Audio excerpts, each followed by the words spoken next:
welcome to this episode of Hank's Corner. I'm Hank Jr., and I'm here with a very special guest today, Jessie Ritter. Jessie, how are you doing today? I am very good, really enjoying the holiday season. It has just been like heaven the last few weeks. This is my favorite time of year, and I'm very happy to be talking to you today. Oh, thank you. Well, yeah, we just finished up Thanksgiving. How did your Thanksgiving go? Oh, it was so nice. We just hung out with family. I'm down here in Florida right now, so it is just gorgeous on the beach. It's like the perfect time of year because the weather is lovely, but it's not very busy. So us locals get to really, really enjoy it. So I'm in Tampa, Florida, and you're actually in the Panhandle, correct? Yes, up near Pensacola. All right. And so as far as the Thanksgiving, were you like me and ate too much? Because I'm still trying to run off all my weight from the Thanksgiving dinner. Well, if I'm being honest, so I have a 6-month-old right now. I had a baby. And so last year at Thanksgiving, I was very pregnant.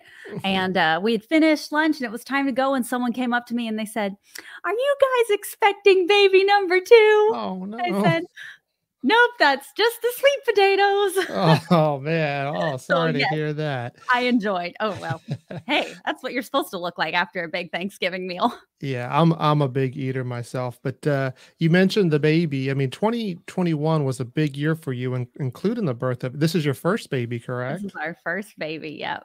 And so how are you enjoying motherhood? Really, really nice. Man, I never knew I could love someone so much.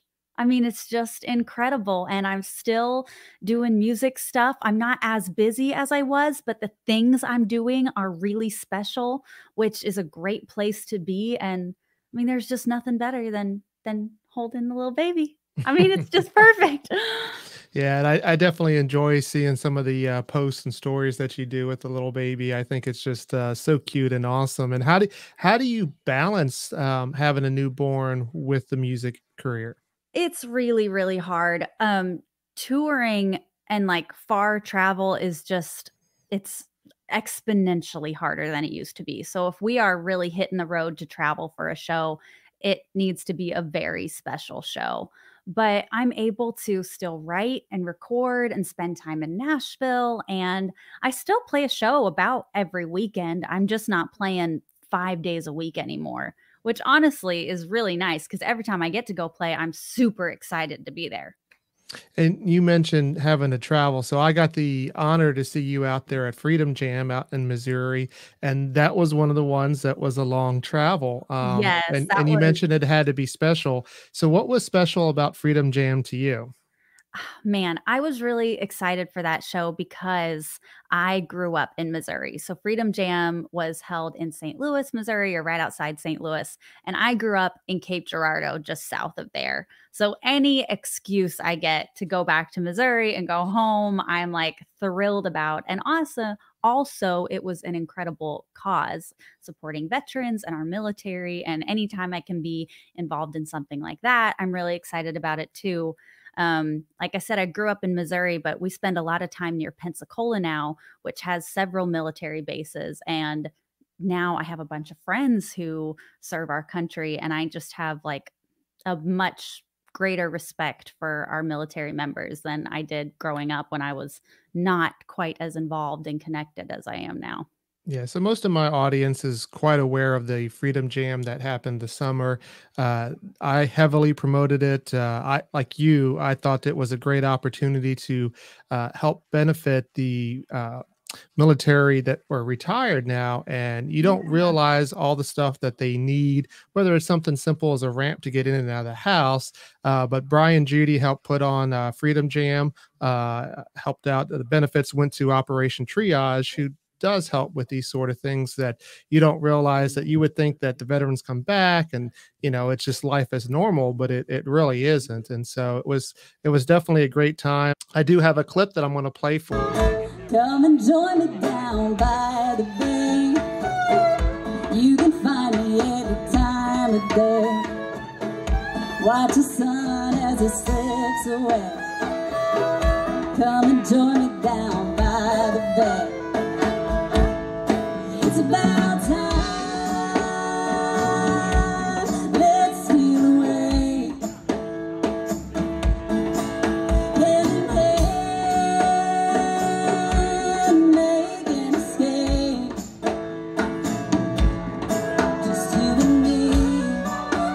living trees, the sand and the sea. That was a clip from Freedom Jam.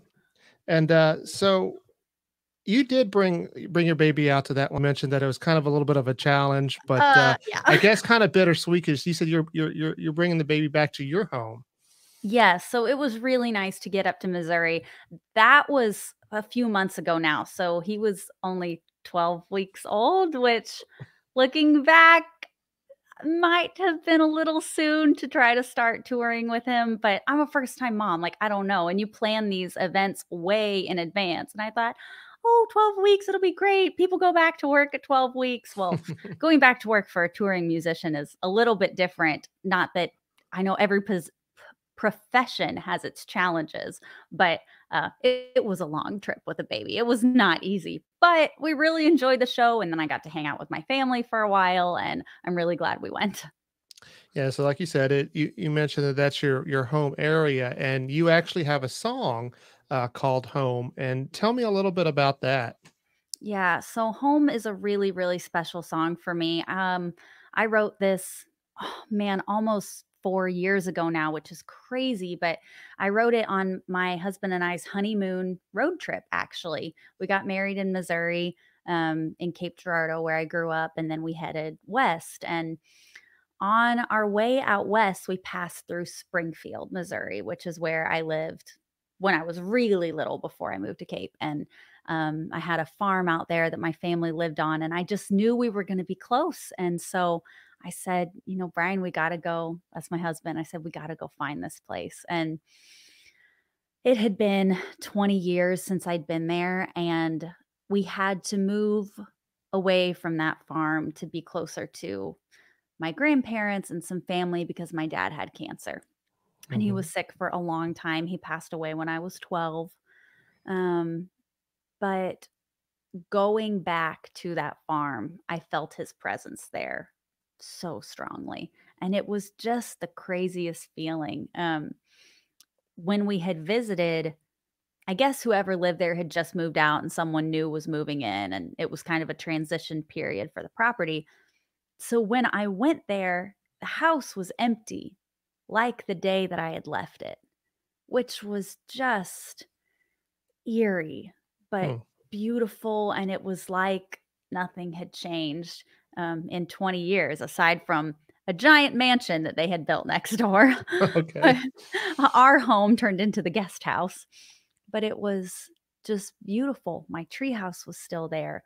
All these things that felt like mine were exactly as I'd left them.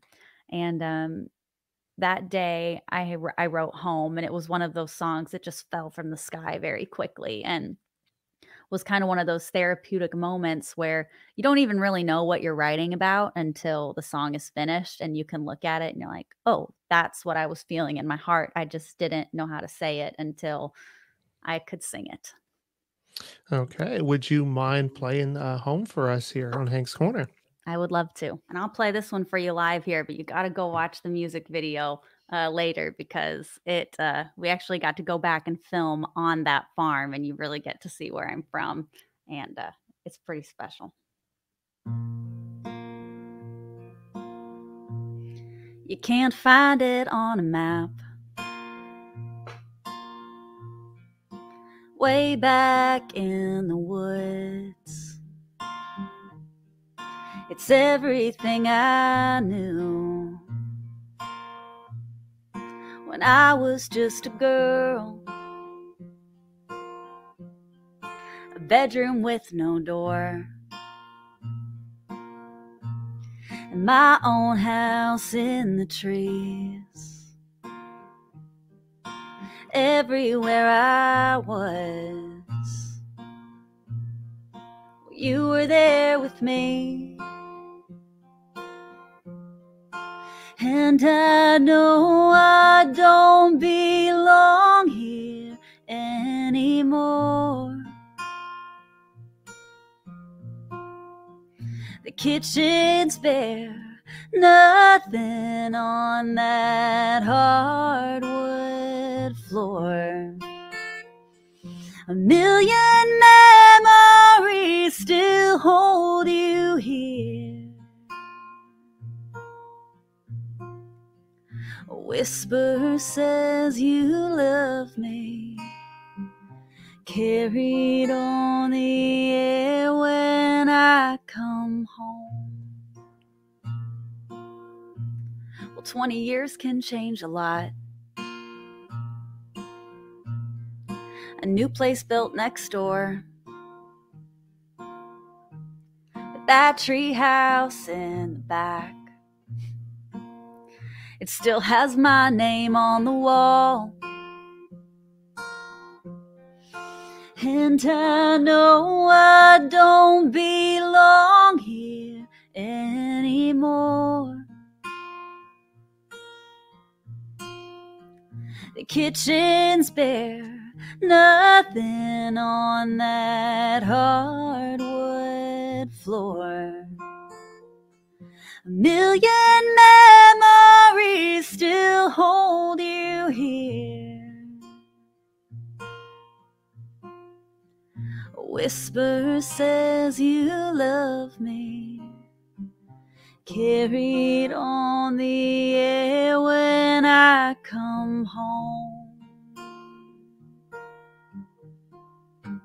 And nothing feels more like mine. I've run these fields for my whole life.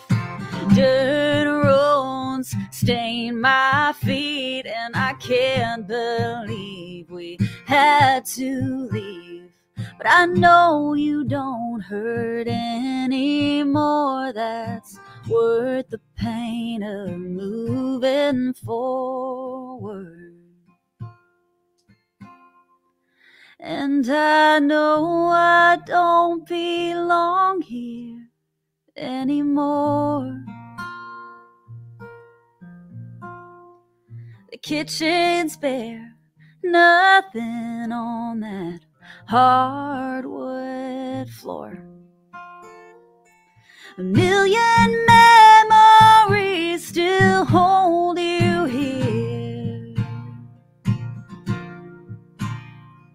A whisper says you love me, carried on the air when I come home.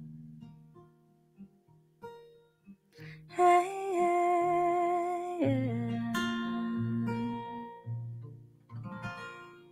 And you just heard Jessie Ritter singing her emotional song Home here on Hank's Corner. And you mentioned the video. So the song itself is very emotional, the words and emotions behind that. But the video is even more emotional. Tell Yeah. us a little bit about that.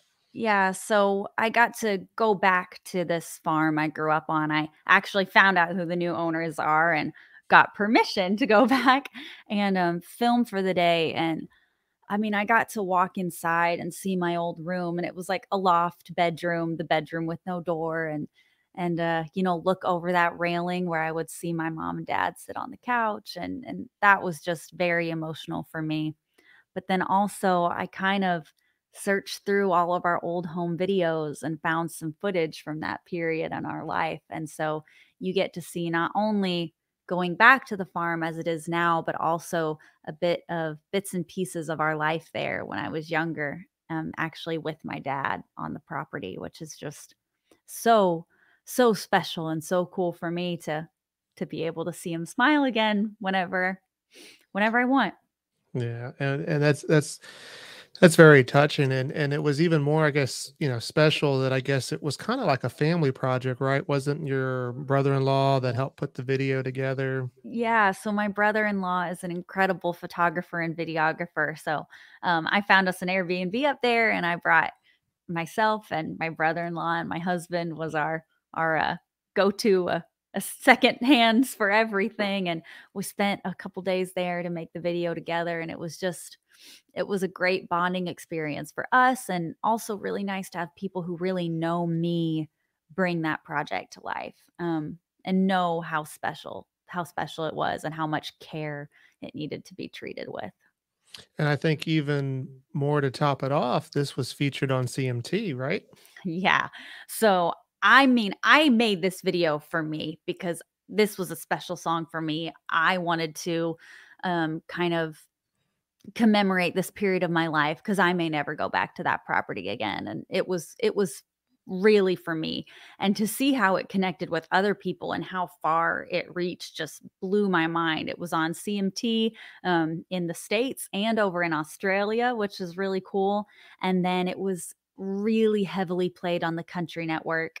And it went to #1 on their top 20 countdown, which was just incredible to see their belief in the song and how much their fans connected with it and their viewers. And I mean, I've been getting messages from people for a year, I heard your song and it reminds me of the farm my grandparents lived on that we would visit every Christmas. And I always want to go home there. And that place will always feel like my home, even though, they don't own it anymore for some reason. I think we all have a place like that. Yeah, and that's what I was going to say that one of the reasons why it is such a great song is that it is relatable to many people. We all have that childhood home that we can look back upon, and you were fortunate enough to be able to go back and see that, which is great. Some of us, haven't had that opportunity, but yet we can kind of just listen to the song and kind of imagine how that would be. So how do you go from being a child there on a farm in Missouri to Nashville? How did that path, your journey, go? Well, I think me, like almost every other dreamer, I graduated high school at 18 and I was headed straight for Music City. And I don't have a lot of musicians in my family, so I knew I had a lot to learn. So I enrolled in Belmont and got accepted to their music program, which was awesome. So I got to spend 4 years in Nashville, just learning about music from school and from being in the town and going to a ton of songwriter nights. And it was a little bit shocking, but Nashville really is a country, family oriented country southern town. So it wasn't too foreign to me. I also looked at a school up in Boston, and I knew after visiting there that that was way too much of a city for me to be comfortable in the first time I left home. So Nashville was like perfect place for me to come into music. And I hear that a lot about Nashville, that it is, very family oriented as far as, the musicians getting together and they support each other. Was there anybody in particular that, you would think that really helped support you during that time? I had some professors who were incredible, specifically Dan Keene. He was a great professor. Um, and he supported my my projects and my first record I did, and he just always gave advice and answered questions when I had, and set me up with someone at ASCAP. So that was all awesome. But also just the other students.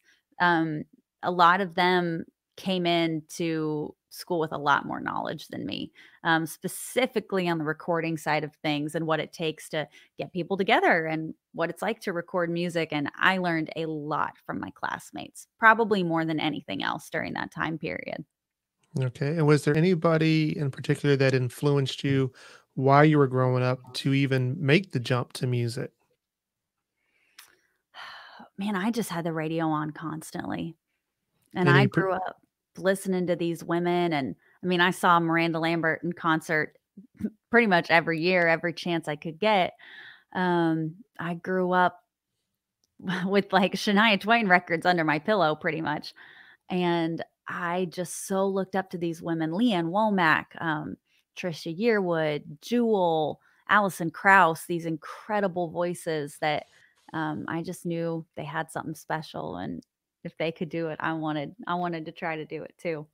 That's awesome. And so fast forward, you go through college and now you're doing a talent show for a radio station, and that kind of helps springboard you.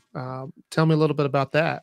So that was really cool. I did this contest called Nash Next, and it's kind of like American Idol, but it's only country music, and it was sponsored through radio stations. So I won the kind of local competition that the radio station here in Florida put on.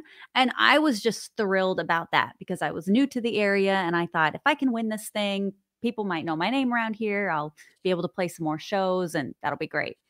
I completely did not expect that I would get chosen as like one of the top 10 to go to Nashville and compete there, much less win the whole thing. And I completely did not think that was going to happen. And when I got there, it was just amazing. And when they said my name, that was one of the single most exciting moments of my life. And then I got to spend a year with Big Machine, signed to my first label, who I've known about forever because they had Taylor Swift first, and have kind of really looked up to this group of people and the work they do. And to be behind the doors was incredible, and kind of see how their whole thing works. And that was a huge learning experience for me, and just an incredible blessing. And we put out a really cool song.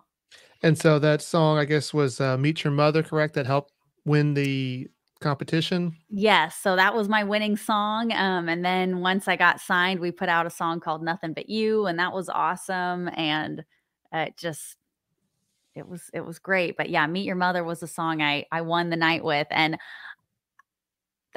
I did great, and I worked really hard to get there, but I would not have won without my band. I can say without a doubt we had the best band of the night, and I think that is one of the things that kind of put us over the top and helped us win. Okay. And who are the people that were in your band? Oh, a handful of people, some great guys from Belmont. One of the guys that stands out I want to tell you about is my friend Jim Lill. He's produced a bunch of my records. Let's see, Chris Sancho was playing bass. He tours with Ashley McBride. That's really cool. My friend Aria Stiles played fiddle. She goes out with Pam Tillis, and you'll see her in a bunch of my YouTube videos. If you look up, I get her on stage with me anytime I can. But She's really great. She's incredible. And it was just great to get some Belmont people back together again who I hadn't played with in years for this really awesome event. All right. Well, would you be willing to play Meet Your Mother here on Hank's Corner? Yeah.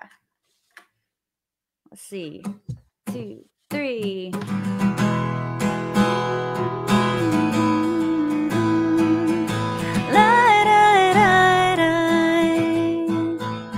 Baby, I've been hearing stories about where you're from, what you wanna show me. Let's make it happen.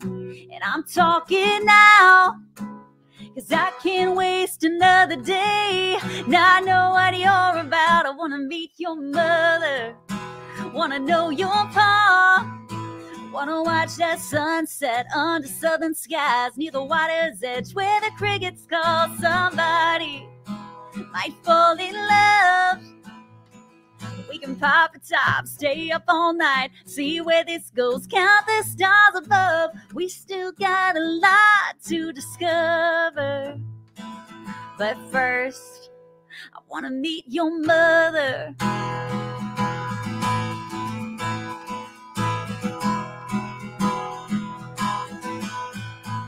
I want to take that back road where you wrecked your first car, that bright red T-top. You didn't get too far. We'll hit that dance hall that I've heard so much about. I'll be the new girl, the talk of this small town.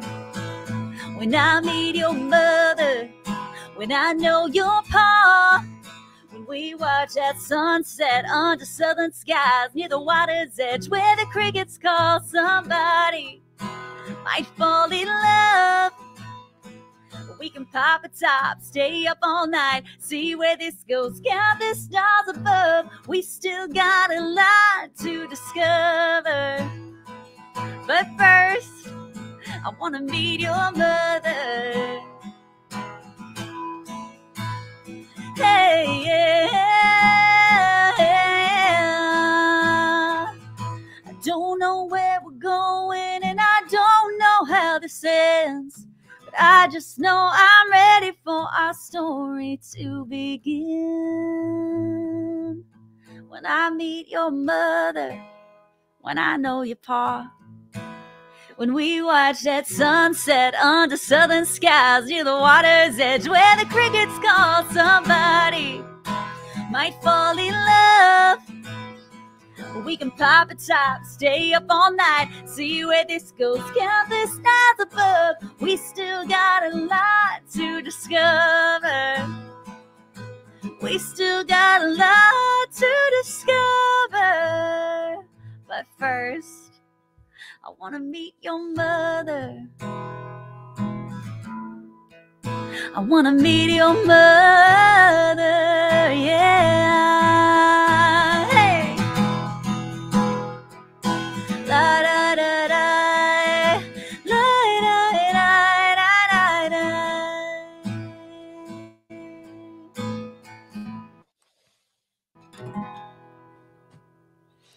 Welcome back to Hank's Corner. I'm Hank Jr., and you just heard Jessie Ritter singing her song "Meet Your Mother," which helped win a talent search that just kind of launched her. And he said shortly following that, and this was around 2019, "Nothing But You" came out. Such a Yes. great song. You got a video out for that that's doing really well. Tell me a little bit about that. Thank you. It was just such a cool experience to get to record that. So that was my only song I've released, which with a major label, which was really cool. And I kind of got to see the process of how they pick songs, how they design artwork, just everything from the very beginning to the very end. And we got to record in Starstruck Studios up in Nashville, which was amazing. It's an awesome studio on Music Row, absolutely gorgeous. And we had incredible players there with us that day. And then I got to kind of see the power of having a label behind you. I got more press for that song than anything I've done, more streams on YouTube like the day of release. It was really cool to see what is possible with the team behind you. And it's just a really fun song. I always love playing it when I get the band together. And 2019 ended up being a big year partly because of that.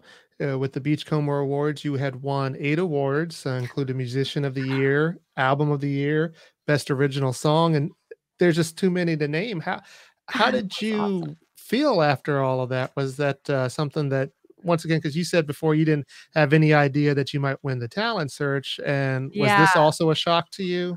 Well, I mean, yes, I couldn't believe I won that many awards. That was crazy.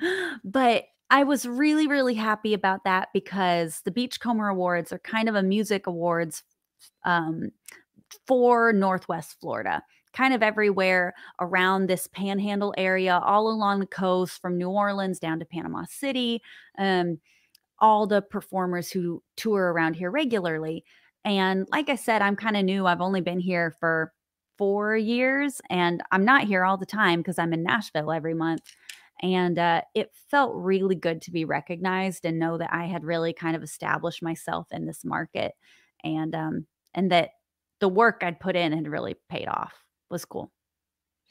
And so, what can we expect coming up in the future for Jessie Ritter? Oh my gosh, I am so, so, so excited for the music this year. Um, in 2020, as everything slowed down a little bit, I got to record a new record and I've been holding on to it, seeing what we can make happen. And I've got a little bit of a team and a little bit of a push behind me. And so we're ready to put this music into the world. And they are unquestionably the best songs I've ever written. And they're unique and they're different. My record with Meet Your Mother, I'm really proud of because I wrote everything myself and it's very much a falling in love record. And I'm so proud of how it turned out. This one, I have a few songs I wrote by myself, but a lot that I co-wrote. And I think that's really cool because each song has not only my voice, but someone else's unique voice on there. And so there's a lot of variety on the record, but it's still quite cohesive and tells this story of discovery between like adventure and the search for adventure, but also the pull to settle down and how important family is, and kind of this dichotomy between loving your hometown and wanting to get out. And I think something we all go through at some point in our lives, and I'm definitely right in the middle of. And these songs are just really, really special. And I heard a rumor that maybe there might be a song coming out in January. Yes, January 11th is going to be the release date for the new song. The next single is called Grandma's Closet. The fact that I got the idea to write a song about a closet just blows my mind. And how does that turn into a story anyone wants to listen to? But I was thinking about how a lot of many moments in our life are kind of commemorated by the costume we wear to them, whether it's our wedding dress or a prom dress or a beautiful fur coat that we pull out for Christmas every year. And I remember as a little girl playing in my grandma's closet, playing dress up in her shoes and her jewelry and her coats, and how just how much of a lady I thought she was, and how I wanted to put on her outfits and be just like her, and how special that was. So, Grandma's Closet is the new one coming out January 11th. I am super excited for this. Can we get a little sneak peek here today? Of course. La da da da. Red heels, 7 years old, blue velvet coat with a silver brooch. Showing off all the neighborhood kids, pretending I'm a lady like she is. That old cedar room was chock full of treasure. Every time I go in, I come out looking better. In Grandma's closet, I go back in time. Every thread holds a story to unwind. And I'm wearing more than lace and fur. It's like slipping on a piece of her. I'd never look this good if I'd have bought it. Dressing up in Grandma's closet. La-da-da-da. There's a 56 Letterman jacket Grandpa let her wear. Those black and gold patches after the game neath the champagne sky.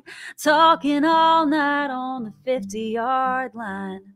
It's still hanging up, worn and cracked leather. That coat saw the first kiss that lasted forever. In Grandma's closet, I go back in time. Every thread holds a story to unwind. And I'm wearing more than lace and fur. It's like slipping on a piece of her. I'd never look this good if I'd have bought it. Dressing up in Grandma's closet. La-da-da-da.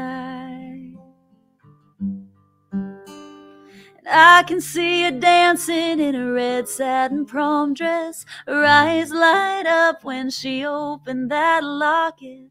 A lifetime fit into one little space. So many memories all tucked away in Grandma's closet. La-da-da-da. In Grandma's closet. La-da-da-da. La-da-da-da. La-da-da-da. And there you go. You just heard a sneak peek of Grandma's Closet by Jessie Ritter here on Hank's Corner.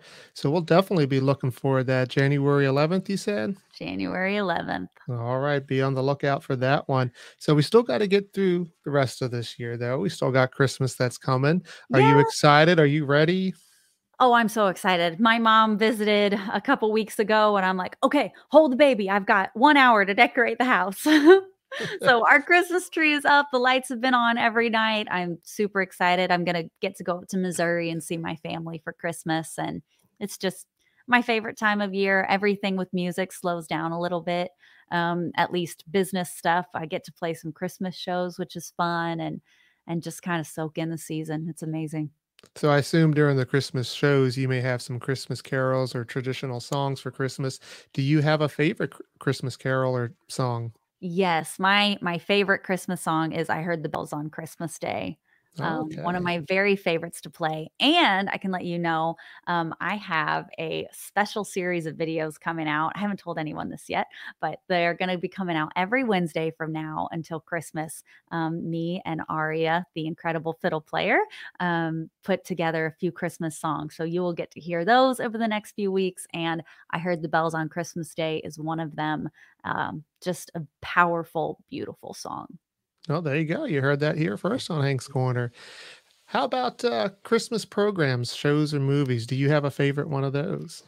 I always like watching Elf every year. That's really fun. And one of my favorite things is to go to Christmas concerts, whether it's like the high school or the church. I love, um, especially if they're in beautiful old churches, really a choir, candles, like just the vibe and just getting into real old-fashioned Christmas concerts.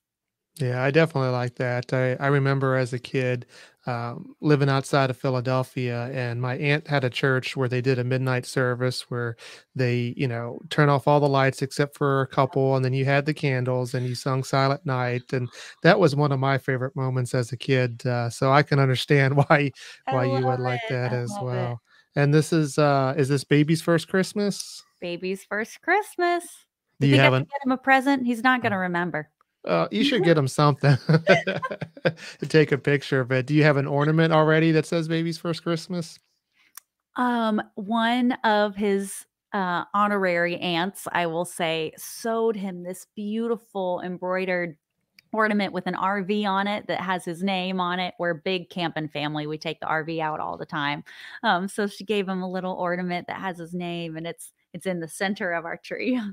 Oh, that's awesome. Well, I do hope that you guys have a very Merry Christmas and, of course, Happy New Oh, Year. And thank you. You I too. def I appreciate you coming on the show, and you're always welcome to be a guest here at Hank's Corner. Thank you. Thank you. I've got a lot of new music this year, so we might have to do this again.